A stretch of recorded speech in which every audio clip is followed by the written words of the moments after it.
Sign up today for a 7-day free trial at alerts.chartguys.com. Everyone checking out on the cryptocurrency space. So Bitcoin bears are in control. We had a nice bottom fishing play earlier this morning on the initial dump. We had a very clear support, 95.84. Last time we headed down to that level, the bulls significantly bought that dip and turned it right around. So it was clear that when that level was hit, some bots turned on and there was significant buying.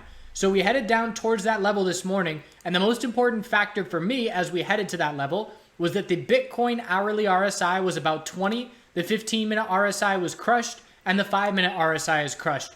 That is my ideal setup for a bottom fishing play, especially when it's coming up on a key support level. So we got within 1% of that support level, and then next thing you know, the Bitcoin bulls bounce about 2.5%, almost 3%. So there is clearly, in my opinion, some bots defending that level, and it's the kind of thing where I feel that once we hit a certain level, that's when the buying starts getting going. And it happened the last time we flushed down as well. We were crushed on short-term RSI levels, and then the bulls saw a significant turnaround. In this instance, that significant turnaround was fairly short-lived. It didn't change any of the longer-term timeframes, and we topped out and have been consolidating since. So what I'm looking for now in this range is an equilibrium. We have the low of the dump, the high of the bounce, 99.47, and now we're looking for an hourly higher low to form. If we want to look at it on a different time frame, here it is on the half-hour chart for a bit more clarity. Low, high, scouting the higher low. We need a little bit more follow-through if we're going to be convinced that 97.55 is our higher low. And if it is, we then look for a lower high compared to 99.46. If we get this equilibrium, and if it breaks bearish, we're looking down at 95.85 as our recent daily low. And if this equilibrium, if we get it, number one, and then number two, if it breaks bullish, we zoom out to a longer term time frame. The 4-hour chart, anything under $10,077 is just a lower high on the 4-hour chart. And ever since the last fake out where we had the dump and the significant bounce, we've seen nothing but 4-hour lower highs. So we need a trend change on the longer term time frame. As I posted on the TradingView chart this morning, we've seen a lower high on Bitcoin's daily chart 15 of the last 17 days in a row. And with that statistic alone, you would think, wow, we're in a pretty brutal downtrend. So we have been consolidating most of that time, but Bull's pretty pleased to have that be a stat and to still be within this tightening range. So key support test upcoming, potential 30-minute equilibrium to be keeping an eye on, and how this 30-minute equilibrium breaks is going to dictate where momentum is headed into the end of today. Ethereum daily chart is looking for a higher low to form. We are currently bouncing right off the daily 12-period exponential support, increasing bull volume, decreasing bear volume. Good sign for the daily higher low to form. The 4-hour trend change will be the first indication that our daily higher low has formed. If you wanted a more high risk, high reward signal that it has formed, you would use an hourly trend change. We had the low of the dump. We had a significant bounce where we went from 203 to 210. So essentially a 3% bounce there. And now we're looking for an hourly higher low to form. Looking at it on the half-hour time frame, we can see it's holding up a bit better than Bitcoin is. Didn't get back as much, but 210.52, 210.80 has to break for the bulls to change the hourly trend. ETH BTC chart, also looking for a daily higher low, currently an inside bar. And if this inside bar forms, it has to break bullish for that higher low to form. Bottom line is Ethereum still positioned really well compared to Bitcoin, but Bitcoin needs to stay in this weekly range. If we drop down and break 9,600 and head to 9,300 on Bitcoin, that's going to greatly suck away any of the bull momentum that Ethereum currently has. That being said, if the bulls of Bitcoin can get back into the low $10,000 range and change some of the short-term timeframes, Ethereum is positioned really well to potentially look back up towards the recent highs. So even if you're bullish Ethereum, you're certainly rooting for Bitcoin to remain in its weekly tightening pattern. Litecoin on the daily chart already formed its higher low. We saw a shift in momentum, breaking the pattern of a lower high each day, but today's action is currently a red flag because if this bounce gets no more follow through, and if we drop back down and break 71.02, we are then in a daily downtrend with a little lower high and lower low. And what it boils down to is a shift in momentum, a clear hourly trend change. Let's see if we change the 4-hour. We did. It's a 4-hour trend change, low, high of the bounce, higher low, higher high with no follow through. So a 4-hour trend change with no follow through means zoom out and look for the potential of a flag. And if we do not see a significant turnaround and head back up to 74, then there are certainly red flags on Litecoin's daily chart on this pullback. 30-minute chart to compare to what Bitcoin's doing. Low, high of the bounce. We have multiple tops up just under 73. Higher low is at 71.80. And we have to see the bulls get over 73 to try and change this trend and see some follow through on the bounce. LTC, BTC also looking for a daily higher low. That higher low has already been set. Need follow through. 4-hour time frame. Wouldn't call it a trend change, just a big bull move. We need a higher low and higher high to confirm that it's a 4-hour trend change. But because the pattern of a lower high each day has broken, confidence saying that 7151 is our daily higher low. And we need to hold that level because, again, we will then be in a daily downtrend if we fail to break the recent high and then roll over and break the low of consolidation. That would then be a downtrend. So bulls need Bitcoin bulls to show up and break this half-hour pattern bullish. And hopefully the Litecoin and Ethereum bulls can follow suit. Bulls' backs are up against the wall to a certain degree here. And the rest of today will be important as to what we expect for the rest of the week. Because again, if Bitcoin drops down and breaks that 96.65 level, daily time frame is going to be testing the lowest price that it's seen almost in a month. And then 93.21, our weekly higher low, will be right there. XRP daily higher low trying to form. Have we changed the 4-hour trend? We have not. We dropped to a lower low with no follow through and then the bulls showed up. So we're certainly shifting momentum on some time frames, but need to see follow through with at least we haven't even changed the hourly trend. So it's a great size of a move, but we haven't changed the hourly or the 4-hour trend to have confidence that it can have follow through.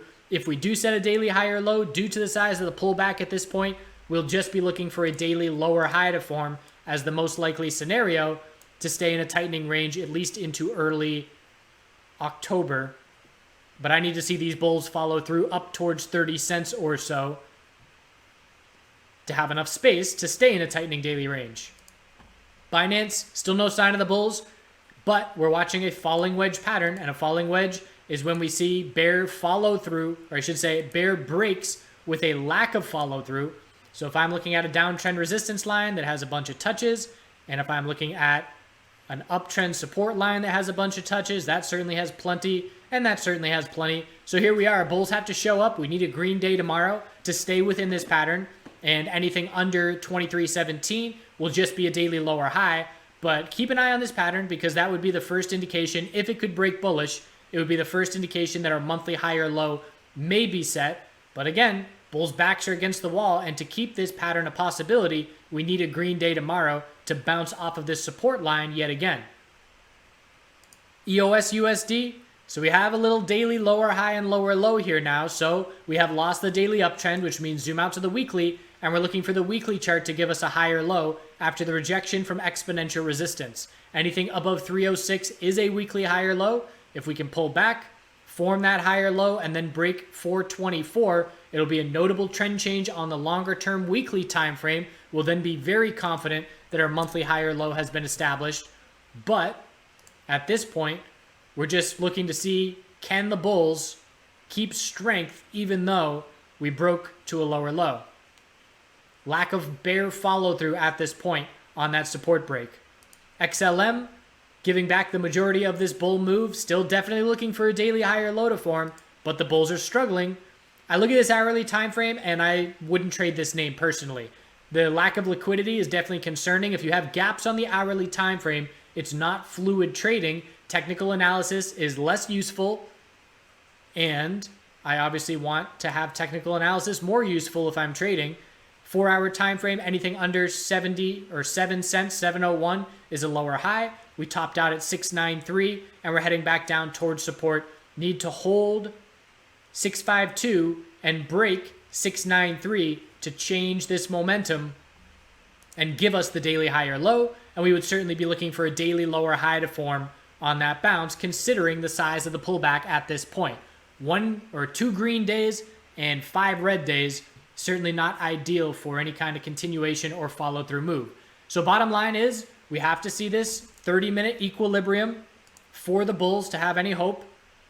If we do, we'll have to watch patiently how that equilibrium breaks. But as of right now, we're not even confident that that equilibrium is forming yet.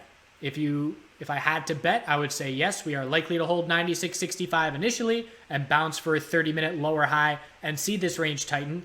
But we're not confident that that higher low has formed just yet.